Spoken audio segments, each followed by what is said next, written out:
What is up, everyone? Please take a second to hit that like button. The more likes that we get in a short period of time, the more people the algorithm will bring into the chat to come hang out with us and see what's going on. So please hit that like button. How are all of you? I can never remember how to say your name. Emil B. Yes, we are live on Rumble, Twitch, Odyssey, Facebook, and YouTube. And I don't have my Facebook pulled up, so just a moment.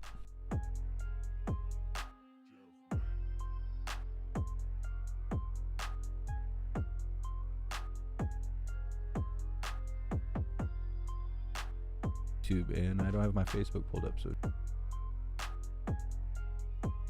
what is up, everyone? What's up, Gang of Four? What's up, Steve Pence? Yeah, old man Walter, he's late. That ain't nothing new.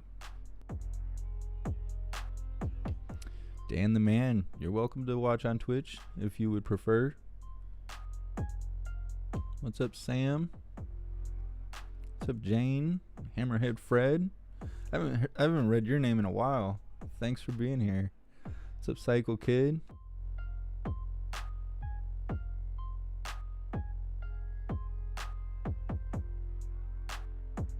What's up, USA Forever? What's up, Norman? Thanks for being here. What's up, Kimberly? I appreciate you.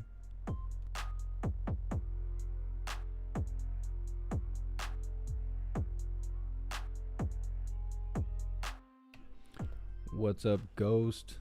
PA all day. Here in Michigan, I don't know if it's Michigan beer or whatnot. We have a beer that's called IPA all day. That was the first thing I thought of when you wrote that. It's what we drink around here.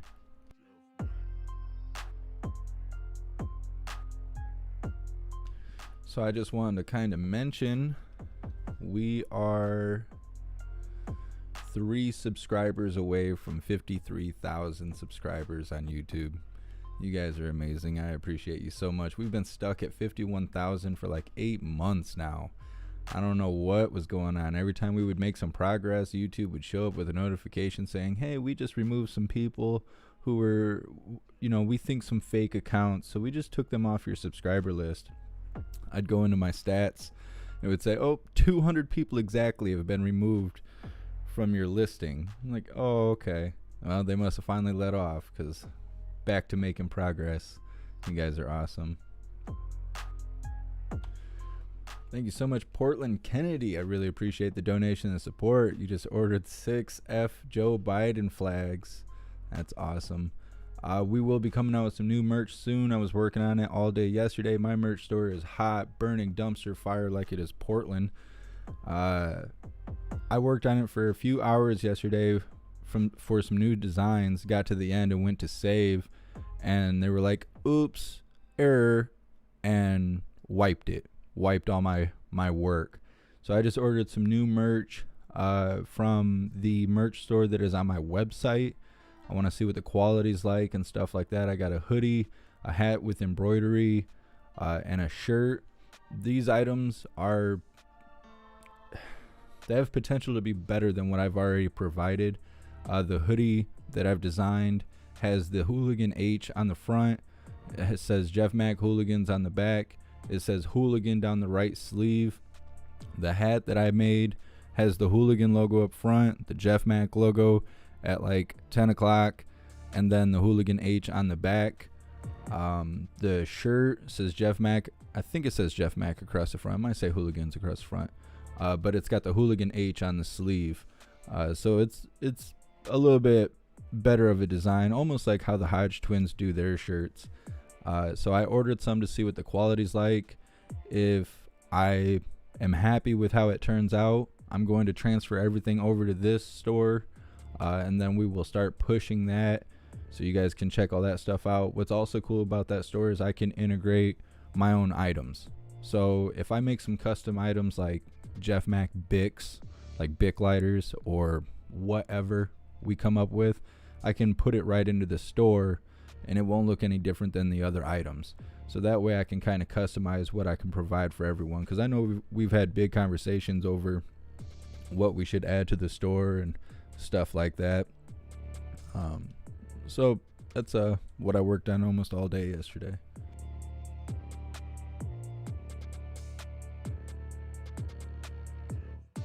Nah, we're not gonna make any Biden diapers. We're not gonna do that. He's on his own. What's up, Jet? Thanks for being here. What's up, Elaine?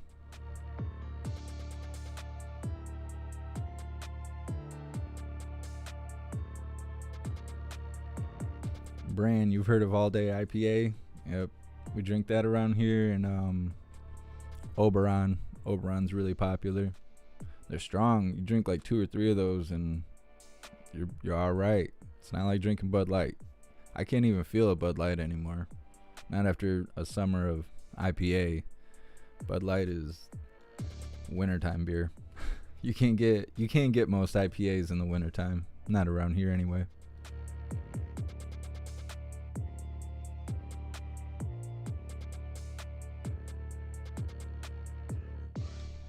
What's up, Lifelike?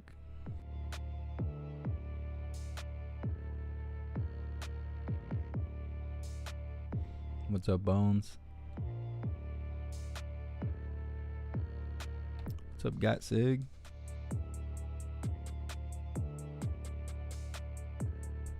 What's up, Sparkle is the clown? It's so hard to read your guys' names on Twitch because the way that it's all colored, and then you guys make your names super crazy. But I appreciate all of you watching. You guys are awesome. Yeah, Gray Wolf. Biden ain't gonna do anything but lie to us. That's what we're here for. A bunch of nonsense. Jembal Saki, she's been slacking lately. I think she's supposed to be on, let's see, 2 o'clock. 2 o'clock she's supposed to be on. So 2 hours and 15 minutes. Of the United States, accompanied by the Secretary of Labor, President of the AFL-CIO, Ms. Elizabeth Schuler, and United Food and Commercials worker member, Ms. Jocelyn Cruces. You lower your voice when you talk to me, you piece of trash. Good Lord, scared the hell out of me. Thank you so much, Lori, for your donation and your support. I appreciate you.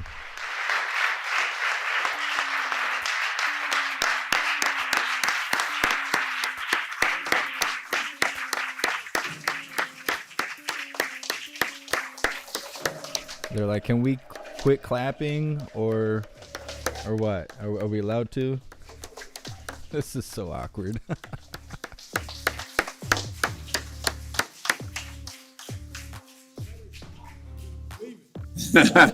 Spoffy. The storm was kind of bad yesterday. Holy crap, I gotta turn that down. My opening remarks here. It was kind of bad yesterday, but it cleared up quick. But I want to tell you a quick story. We were just back in the green room, and the president was talking to President Schuler and Jocelyn, and he said, "This is Labor's house." And how often do you hear that?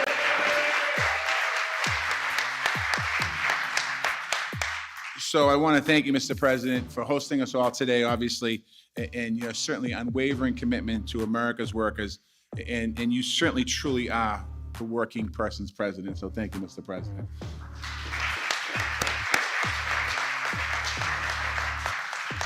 And I just want to thank you as well for the honor to lead with the Vice President, the White House Task Force on Worker Organizing and Empowerment. Certainly, we're putting the power back into the hands of working people in this country, which is exciting to do. And before I go further, I just want to thank all the workers that are here today. Any essential workers, all the folks that have been working hard for the last 18 months and throughout your entire career, thank you. I want to give a special shout out to Jocelyn, who's going to come up here in a few minutes and say a few words. I want to thank you, Jocelyn. To the labor leaders in the room today, thank you for the work that you do for our country. I know many of you personally over the years, and I know that all of you worked hard. To the staff here at the White House, I want to thank you as well for putting this incredible event together, setting the tables up, setting the chairs up, and doing everything you do. So we should give them a round of applause, the people.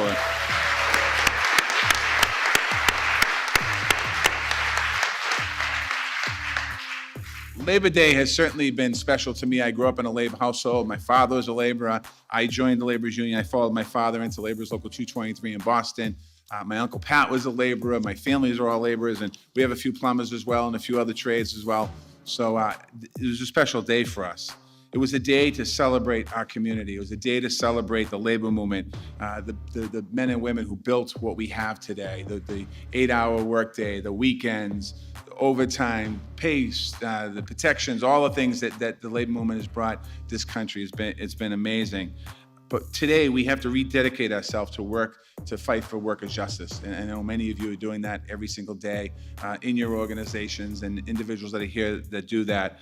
And today, to thank this president is what we're here for today, what he has been able to do in his very short period of time as president. The president said this Labor Day weekend has been like no other we've ever seen, no other we've ever experienced. Essential frontline workers have carried us on their backs from the beginning of the pandemic. We know that. People working in grocery stores, our nurses, our doctors, our first responders, our lunch monitors in our schools that went home and gave our kids that weren't going to school lunch every day. Those folks, we depended on them so much during the pandemic, but we depend on them every day before the pandemic, and we certainly depend on them every day now since the pandemic. It's never been more clear. Our economy, our community, our very own lives depends on working people. And that's something that is really important. We need to continue to talk about that. Our country will never and must never forget that, what the essential workers and workers have done in the last 18 months. For that reason, we are inducting essential workers of COVID-19 pandemic into the United States Department of Labor's Hall of Honor.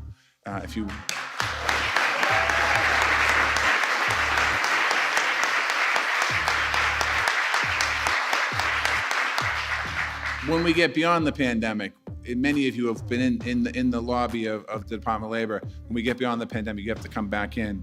You'll see legends on that wall.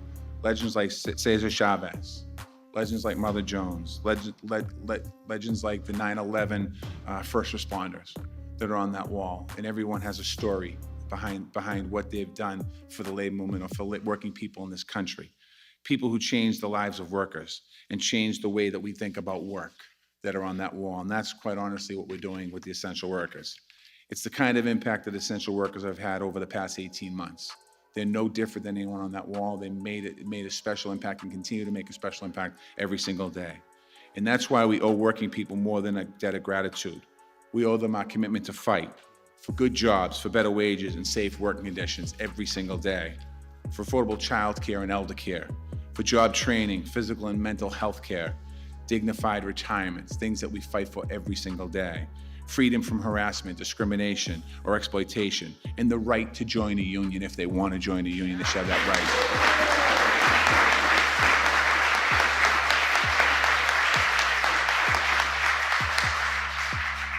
In the Department of Labor, I should say, our mission is to empower all workers morning, noon, and night. And that's what we know. And that's why it's important for us to do that, because the president's plan would build back a workers' economy that rewards hard work, that rebuilds the middle class, that restores the American dream. We've all heard the president talk about that, whether it's in front of a TV camera, whether it's at a rally, whether it's in a private room in a union hall, or whether it's in the room next door here. That's what he believes in his soul. And it's something that I'm honored to serve as this President's Secretary of Labor. I'm honored to be here today for this great event. A Labor Day, we had a Labor Day weekend. Now we're gonna make a Labor Day week, maybe Labor Day month, Labor Day year. We'll keep going, keep moving.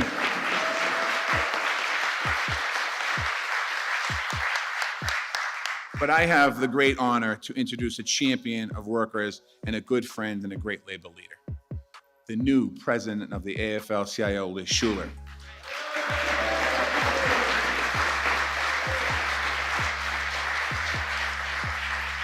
Liz was elected after the tragic passing of our friend, President Richard Trumka, last month. It's a tough moment to step into the top position, but it's a critical moment in labor's history. There's no question about that. She's the right person for this job, and she's the right person to lead the labor movement. It's my honor to introduce the first woman ever to serve as the president of the AFL-CIO, Liz Shuler.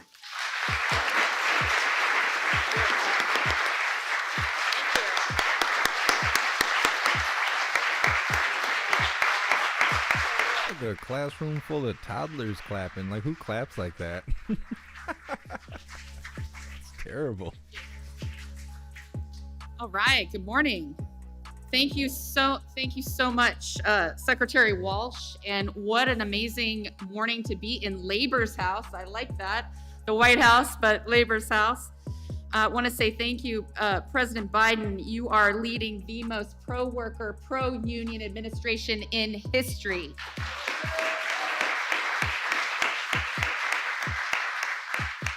And our labor movement is the single most powerful force for progress in the United States. That's right. And in the past 2 centuries, industry by industry, in factories, mines, mills, we challenged inhumane conditions. We created safety standards. We transformed grim, dangerous work into good, sustainable union jobs. And this administration gets it, because that's how unions built the middle class, and that's what we're gonna keep doing. And that's why we celebrate Labor Day, and it's what we celebrate on Labor Day. Along with the working people who, through so many challenges, are still delivering, feeding, teaching, caregiving, cleaning, building, rescuing, serving, and in so many ways, lifting up our communities. We were, are, and will always be essential. And Labor Day was brought to you by the labor movement. And we would say that's an innovation the labor movement brought, was the weekend, to make life better for everyone. And to meet this extraordinary moment, we are building a modern, inclusive labor movement, a movement in every sector, every community, with women and people of color moving from the margins to the center. And unions, because unions are the best way to guarantee equal pay, close the wage gaps, and fight discrimination at work. We create pathways to the middle class, for veterans, for those who've been sidelined, for everyone. The power of a good, sustainable union job is life-changing. And that's why an overwhelming majority, you probably saw last week, the Gallup poll, 68% of the public approve of unions, and 77% of young people, which is the most encouraging, support labor unions. Highest approval rating in 50 years. From tech to transportation to sanitation and more, working people are choosing to stand together in unions. Everything is lined up. We've got the public on our side, workers standing up and taking risks, and the most pro-union administration in history. This is our moment, and shame on us if we don't take advantage of it. But with labor laws written in 1935 and the corporate attacks that have chipped them away over time, you know today it's easier actually to stop a union than it is to form one. And that's why we need to pass the PRO Act, now named in Rich's memory, the Richard L. Trumka Protecting the Right to Organize Act. And we need the Public Service Freedom to Negotiate Act right alongside it. This is the foundation of our Workers' First agenda. And this is the worker-centered change that we voted for in the last election, and that this administration is delivering with the Build Back Better plan. So we're putting everything we have into it. We're gonna pass it. Every working person and every family in every state would benefit in some way. Child care tax credits, the first ever federal paid family and medical leave benefit, a long overdue path to citizenship, infrastructure investments, apprenticeship programs, American-made industries, American supply chains made with good union jobs.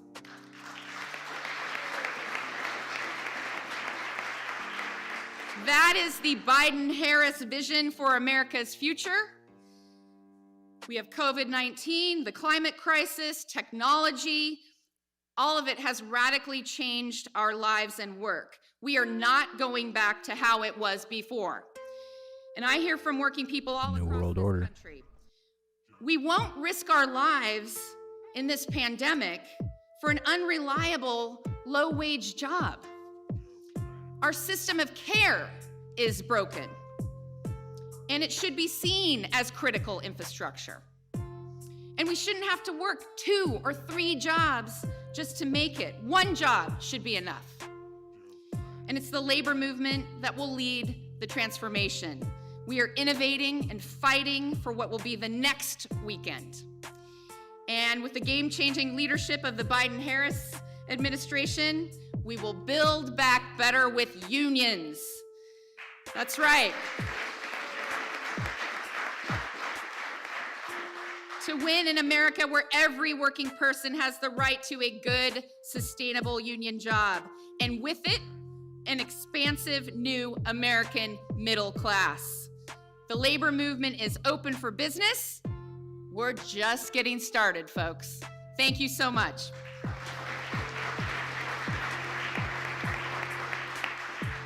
And now I have the honor to recognize the true hero in the room, as Secretary Walsh said, Jocelyn Cruces, who is keeping us safe. She is a pharmacy technician who is administering vaccines. She's educating others on the vaccine. She's a pharmacy tech at Safeway, UFCW Local 99 member. I know Mark Perone's out in the audience. From Brisbane, Arizona. Welcome, Jocelyn.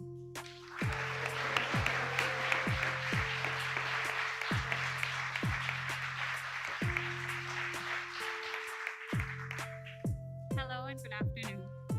My name is Jocelyn Cruces, and I am an Arizona essential worker and member of the United Food and Commercial Workers Local 99, working as a pharmacy technician at a Safeway in Bisbee, Arizona.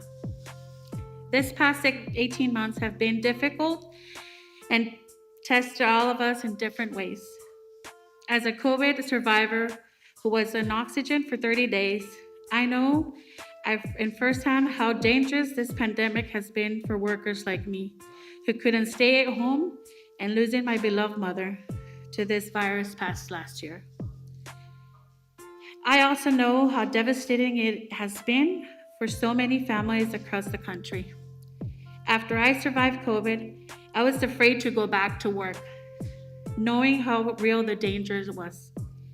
But my union and my customers showed me so much love and support. They are the ones that helped me feel better when I got back to work. When the COVID-19 vaccine became available, I got it and decided to apply to administer the vaccine at Safeway and got certified by the state to help protect even more essential workers. I enjoy going to work every day now because I help save lives by administering vaccines and helping so many in my community to keep themselves, their families safe. I'm also thankful whenever I have the opportunity to share my story and help other people make the choice to get their vaccines. It is the best feeling. When I had COVID, I was worried I wouldn't make it. If you are not vaccinated, I hope my story inspires you to go get the vaccine. In this uncertain times, I'm thankful to our leaders who are standing up for all workers. Working parents like me need pro-work policies like the child tax credit. That is providing so much support and financial assistance that helps so many of us provide for our families. As COVID risks continue for workers like me, we need the Congress to do more by passing the Build Back Better legislation that will do much to support American working families. I'm so thankful to be able to share my story today at the White House and to be a voice for workers and labor across the country. It's now my honor to introduce the 46th President of the United States, Joe Biden. These people are unbelievable. Nothing to it, huh? If you get your phone. Come on, Walter, hit us with a "Let me be clear." Look at that Skinwalker. Good Lord.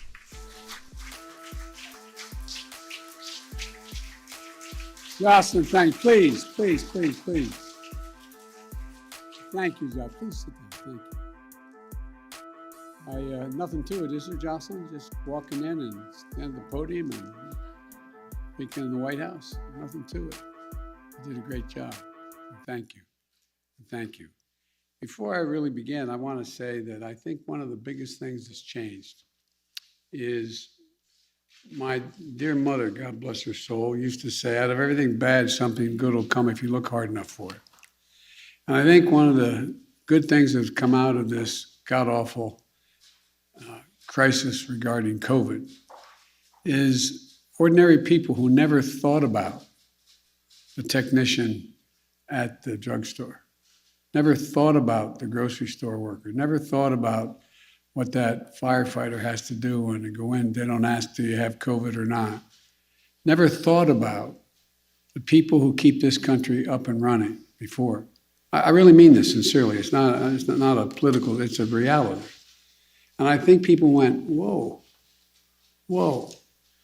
And instead of, which was a good thing, banging pots and pans when people came back from rescuing other folks, I think they began to realize, this is part of the deal.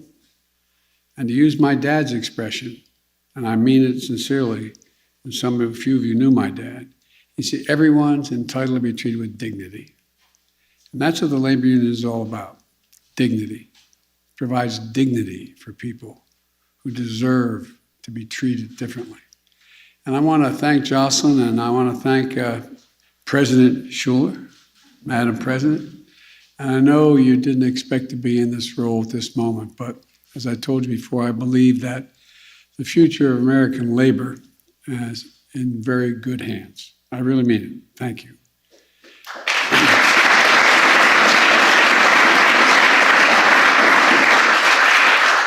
And I want to welcome everyone to the White House. And I really mean that. This is your house. It's not hyperbole. It's a fact. This is your house. I wouldn't be here without you. That's, again, not hyperbole. In my White House, you'll always be welcome. Always be welcome. Labor will always be welcome. You've heard me say many times, I intend to be the most pro-union president, leading the most pro-union administration in American history. But I think one of the reasons I'm able to do that is the public is changing too. You've changed the public. You've educated them a lot. I want to thank the dues-paying members of the laborers, Marty, Marty Walsh, who's helping make sure that we keep the commitments across our entire government. And before I go any further, I'd like to pause for a moment of silence to honor the hundreds of union workers and essential workers who have died from COVID-19, and to honor a buddy, John Sweeney, who we lost earlier this year, and to honor a truly dear friend, Rich Chumka. A moment of silence, please.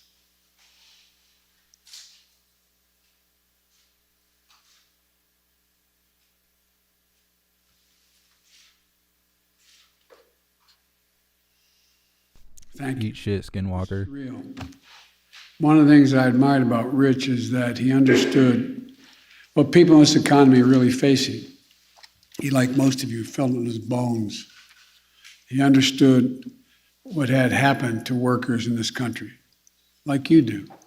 I've got to know a lot of you really, really well. You just feel it. You taste it. You understand it.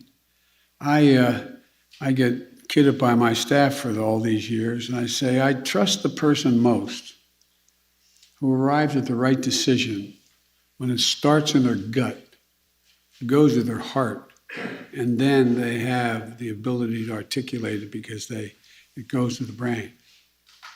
They're the ones that never back down. They're the ones that stay with you. The ones who arrive at it intellectually are the ones that first, I welcome that, but they're not the ones who stay to the end. And, Rich understood the past and the challenges, like so many of you who've lived and led through these moments. But he also understood the future. I think he understood who built this country and the tools that were needed to build it back and build it back better. You've heard me say it 100 times.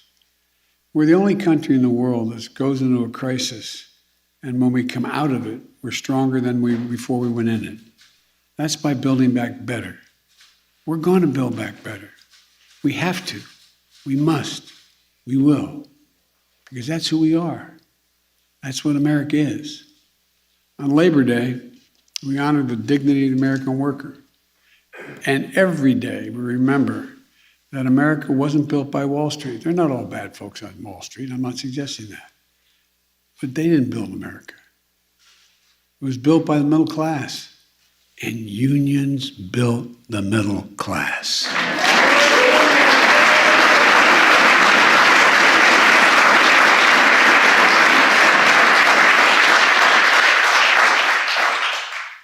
You gave workers a voice.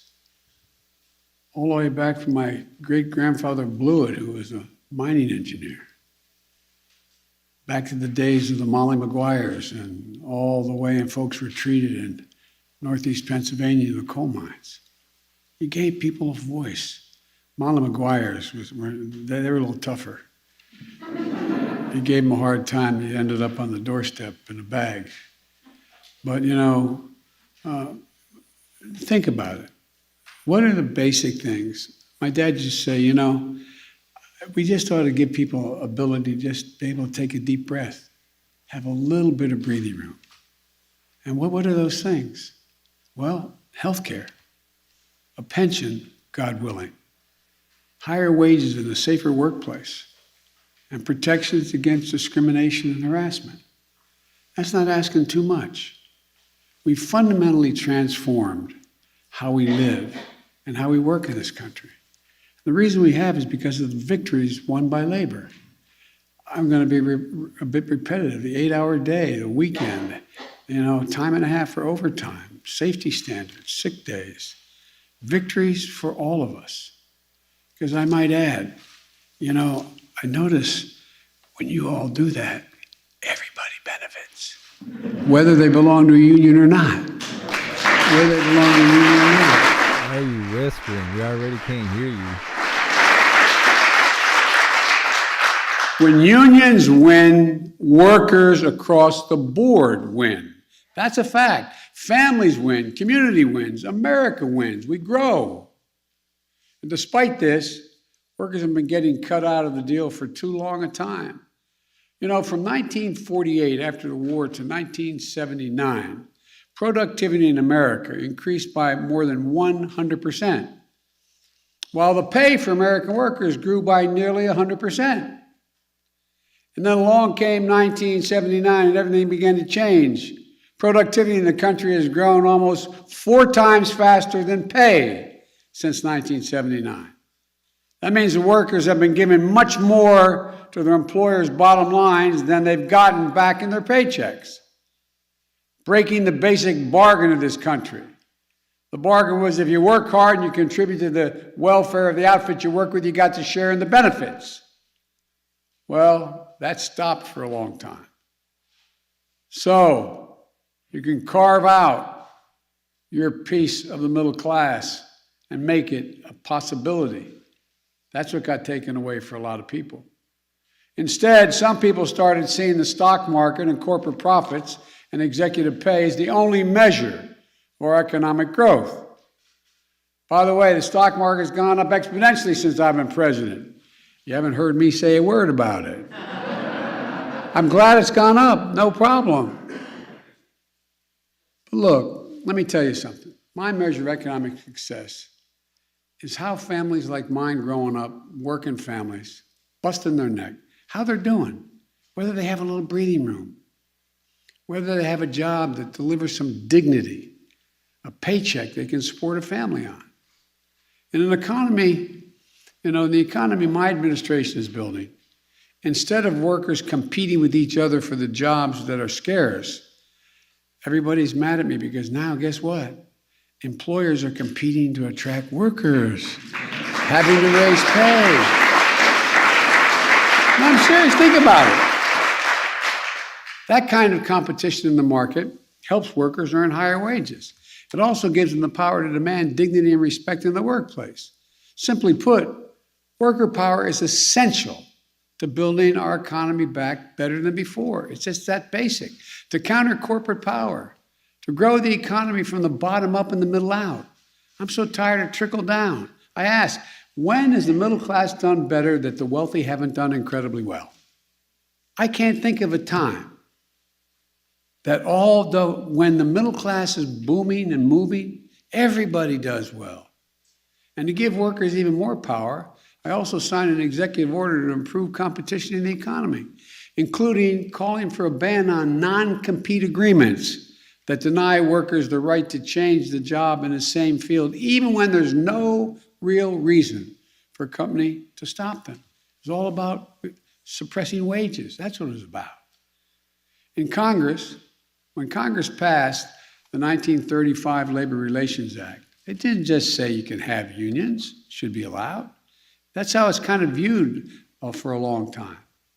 It said that we, the government, should encourage unions and collective bargaining, making it easier. That's what it said. And I believe that every worker should have a free and fair choice to join a union. The law guarantees that choice. That belongs to workers, not to their employers or to special interests. That's why I signed an executive order creating a White House task force on worker organizing and employment to facilitate that choice whenever and wherever we can. Look, I want to thank Vice President Harris and Secretary Walsh-Marty for leading that task force. That's why I want to see Congress pass the PRO Act and send it to my desk immediately. That's why I want us to extend organizing and collective bargaining rights to state and local government employees, like transit workers, first responders, healthcare workers, and other essential workers. And guess what? The public seems to agree with that as well. Government should never be a barrier to workers organizing. It's government's job to remove those barriers. But it's up to workers to make the choice whether to organize or not, whether to form a union or not. And we need to help them understand why that can be the right choice for them. We know the economic reasons. Union members get higher wages, better benefits like health insurance and paid leave, protection against discrimination and harassment, and safer and healthier workplace. But there's another reason, a basic American reason. Workers who join unions gain power. Power over the decisions and the decision makers that affect their lives. Workers' voices are heard and heeded. In a simple word, a union means there is a democracy. Democracy. Organizing, joining a union, that's democracy in action. And it's about dignity on the job, but it's also about creating good jobs. When I came to office, our first job was to stop the economic bleeding, and it was the worst bleeding since Roosevelt. We passed the American Rescue Plan. That delivered shots in arms and checks in pockets and provided that extra breathing room for working families. It helped state and cities keep essential workers on the job, including educators, police officers, firefighters, sanitation workers. And thanks to the part of the rescue plan named for Ohio labor leader Butch Lewis, over 1 million retirees and workers across the country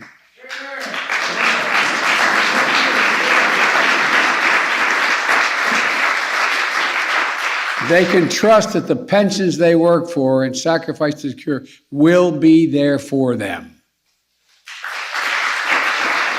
You know, with a bipartisan agreement we reached to rebuild America's infrastructure, we're going to be putting hundreds of thousands of people to work, including plumbers, pipe fitters, electrical workers, steel workers, so many other union workers, modernizing roads, bridges, water systems, broadband systems, capping abandoned oil and gas wells that are leaking, over 100,000 of them, making the same salary as digging that well. It creates jobs for American workers and makes our cities and towns more resilient and better able to meet the climate crisis. And to keep those jobs here at home, when your government spends the taxpayer's dollar, it's going to buying American goods, made in America by American workers.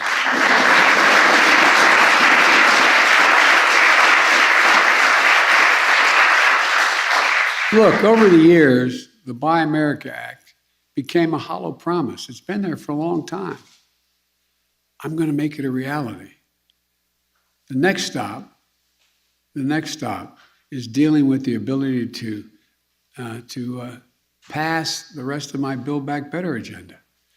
Once-in-a-generation investments in our people, making housing more affordable, bringing down the cost of prescription drugs by giving Medicare the power to negotiate for lower prices. You ought to thank Bernie Sanders for a lot of this.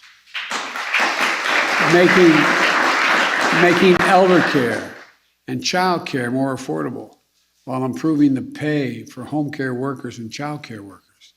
Providing paid family leave and medical leave so that no worker is forced to choose between their job and their caregiving responsibilities. You've all fought for all these things. We got to make them available there. Provide 2 years of free university high-quality pre-K and high-quality pre-K 2 years that are needed. It shows that if you send a kid to school at age 3, 4, and 5, they increase by 56% the possibility that no matter what the background, that they'll go through school all 12 years and do well. And when I asked, in the Obama administration, I was asked to find out from the CEOs of the Fortune 500 what they most wanted, what they most needed, what was their greatest concern. And over, I think it's, don't hold me to the exact number, 348 or 47, I can't remember the number we got to, said the single most important thing is they needed a better educated public. But guess what? They weren't paying for it. And guess what? Does anybody think if we were starting off from scratch, setting up public education, we'd say 12 years is enough in the 21st century? So look, we have to invest in high quality job training and apprenticeships in fast growing sectors. Compete to give middle class families a well-deserved tax cut for daycare and health care. And provide a significant monthly tax cut for working families with children. That's what it is. Everybody talks about my child tax credit. It is a tax cut for ordinary folks. That's what it is.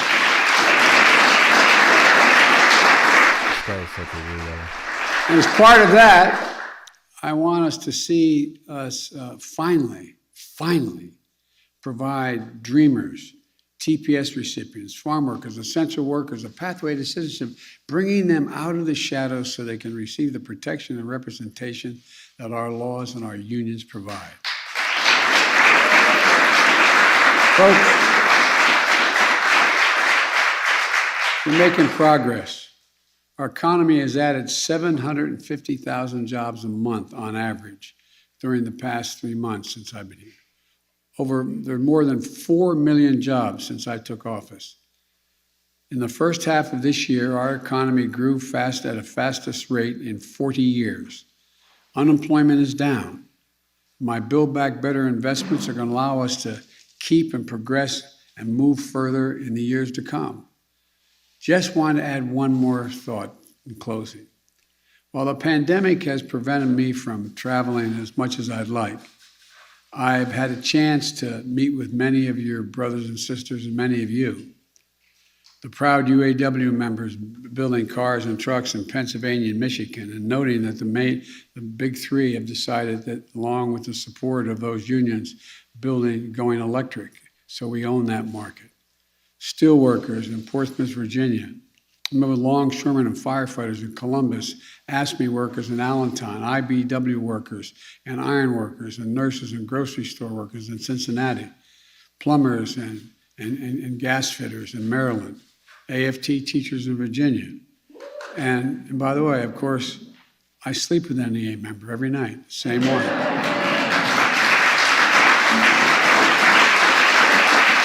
Same one. Jill had her first day of full-time teaching yesterday. This year, it's back to school. And look, I've talked with union transit workers, machinists, laborers, and welders in Wisconsin. We've had Teamsters here in the White House, and the Teamsters always have my back. And last week, I met with the first responders in New Orleans. And on Monday, I dropped by some of the IBW linemen in Delaware, helping recover from Hurricane Ida. You know, in the last year has taught us anything. It's what's essential. And what's essential is you, not a joke. You and your union members. Wall Street could go on strike, but if all of a sudden, in the middle of this IDA, every IBEW member resigned, we'd be in real trouble. I say that to make a generic point. I think we significantly underestimate, and I think even you guys sometimes underestimate, the incredible value you bring to the safety, security, and growth of the economy. You know, you're America's heart and you're America's soul. And we all need to fight as hard for them and work as hard for them as we can. And I want to say the press was very, very, not just the press, a lot of people were very, very skeptical that when I was talking about we had to deal with the environment, that labor would never help. Well, guess what? Labor's the reason it's working. Labor stepped up because you all understand, and I made a promise and I'll keep it, that what we're talking about here is when you think of global warming, think of jobs. Jobs. All the jobs we're going to create, making us once again the fastest growing we are now and most competitive economy in the world. So folks, you do it all. I'm sorry to go on so long, but I can't thank you enough for all you've done for the country and what you've done for me over my career. You've educated me, you brought me along, and you've always been there. Now, I'm supposed to stop and walk out of the room here. I'm going to stop, but with your permission, I'm going to walk into the room because I want to say hello to all of you. Thank you.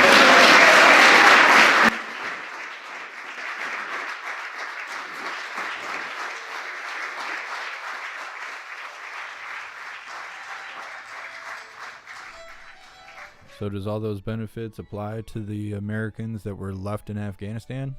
We're just not going to talk about that? In just a moment.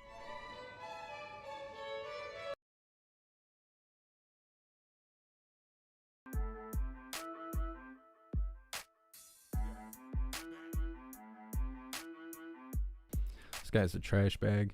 I can't believe he can't talk into the microphone when he's talking, but he can whisper in the microphone. He whispers louder than he talks, and then he raises his voice like that means something. So ridiculous. Oh, we lost our image. There we are. This guy's a creep.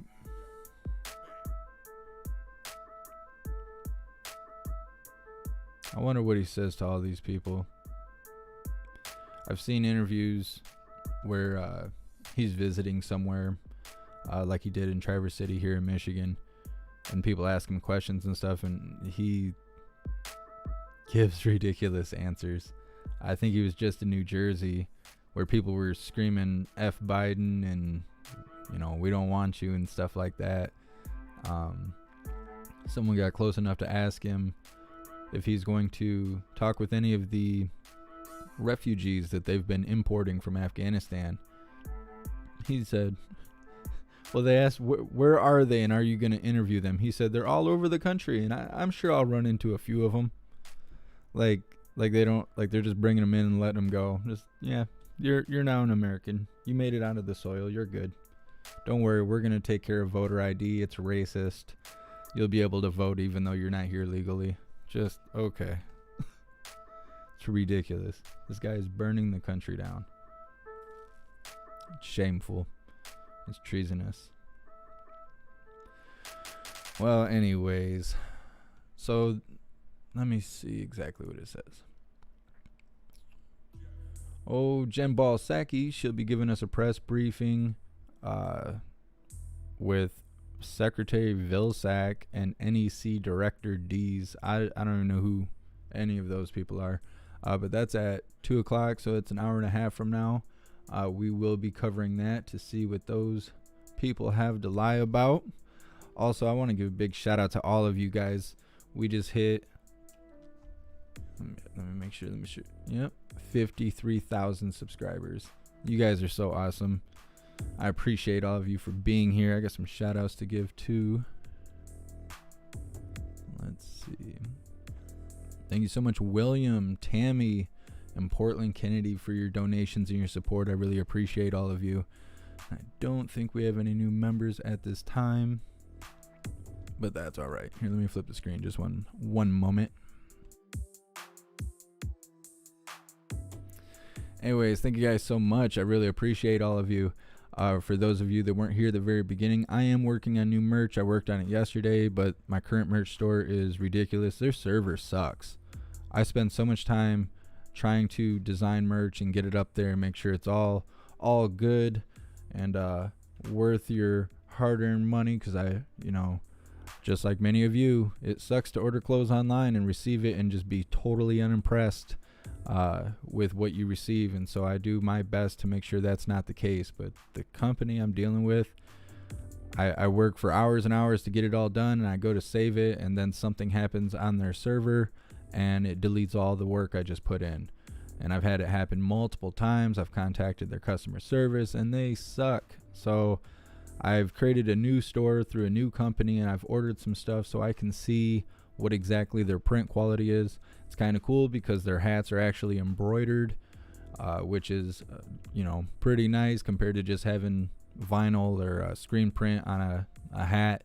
So we will see how that turns out. If it's good, then I will move everything over to that store and I will make a video showing all that stuff to you guys.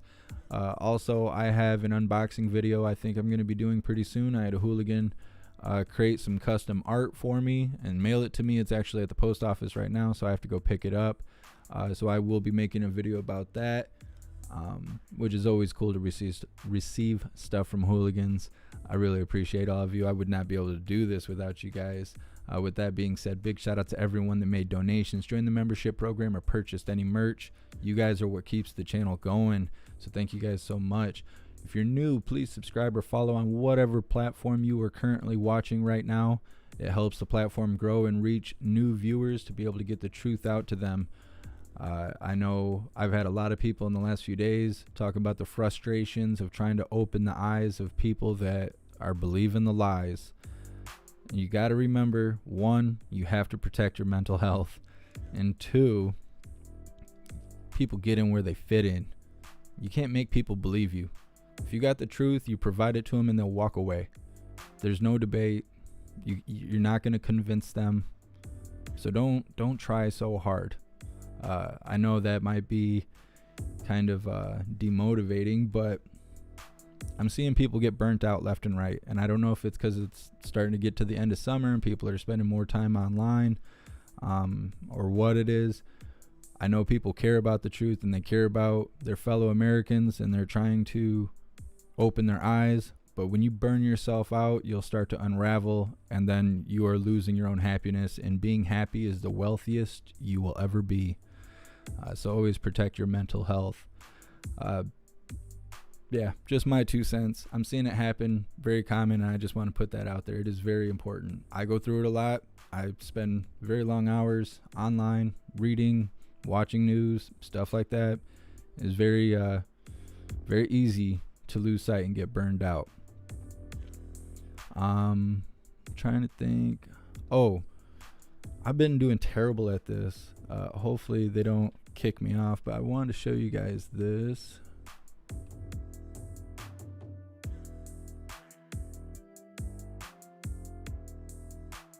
I always forget to do this, and I shouldn't. We are endorsed by CAD Audio. This is their website where they've put us up. They're not politically affiliated in any kind of way, but they really like what we do and how we do it. So they sent me the microphone that I'm talking to you on. This is a M179 CAD Audio cardioid condenser microphone.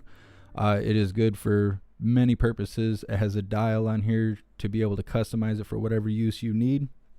CAD Audio provides professional high quality equipment. So if you're into making music, voiceovers, anything like that, anything where you would need audio equipment, definitely check out CAD Audio, because they are awesome. So I'm supposed to say that every video. I apologize to CAD Audio if you guys are listening. I will do better, but I just wanted to make all you hooligans aware. Their link is in the bottom of the description. It may also be on my link tree. Anyways, my Google's yelling at me. Please join the Discord. The Discord is free, and it will make sure that you always receive notifications for when and where we go live. There is also great 24-hour conversation going on all the time. Tons of news pouring in, articles, audio, documents, everything. We have every form of news there is pouring in all the time. There's hungry hooligans out there searching for it and providing it to all of us. So please join the Discord. It is well worth it. We have tons of people pouring in every day. You're missing out. And it kind of sucks that multiple times a day I have to respond to comments on videos that are no longer live where people say, "Oh man, I just got the notification for this live, but it's 2 hours old or it's 2 weeks old." Join the Discord. It will cure those issues. You cannot rely on these platforms. Even like Rumble and stuff like that. They're doing good on freedom of speech and letting us, say what's really going on. But the notifications and stuff like that is all algorithm based. It is in their best interest to have these algorithms. You can't rely on it. Join the Discord. It's free. It's a free app. It is not a big deal. Go to your app store, download it. Go to any of my live videos, even if we're not live anymore, or find my Linktree link and join the server. It takes a few steps. I know it's kind of a pain, but it is worthwhile. So please join the Discord. All right, that is all for now. I will see you guys in an hour and a half for Jen Balsacki and the lies she has to tell. So thank you guys so much for being here. I really appreciate all of you, and I will see you on the next live. Until then, stand tall, shine bright, and that's a wrap.